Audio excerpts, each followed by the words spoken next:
আমরা চেষ্টা করেছি একটা প্রাণবন্ত সুন্দর একটা কনভেনশন উপহার দেওয়ার জন্য। জানি না কতটুকু করতে পেরেছি, তবে তবে আমার এতটুকু যোগ্যতা নাই। এরপরেও আপনারা আমাদের ক্লাবকে, আমাদের এফএস ক্লাব পরিবারকে ভালোবেসে আমাদেরকে হোস্ট হিসেবে দায়িত্ব দিয়েছেন। তার জন্য মহান রব্বুল আলামিনের দরবারে লাখো কোটি শুকরিয়া।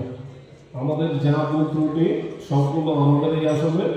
আমরা নবীন ক্লাব, এরপরেও যে একটা সাহস করে এত বড় একটা আয়োজনের অংশীদার হতে পেরে আসলে নিজের কিন্তু ভাগ্যবান মনে করছি।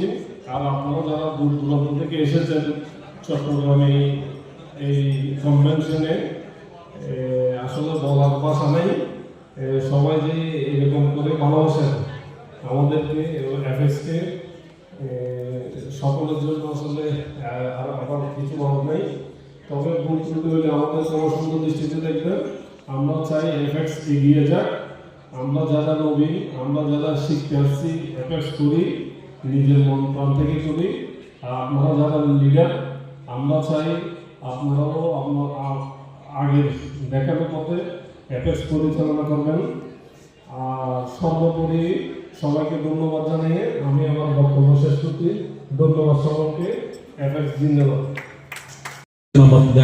যার অক্লান্ত পরিশ্রমের মাধ্যমে আজকে আমরা এই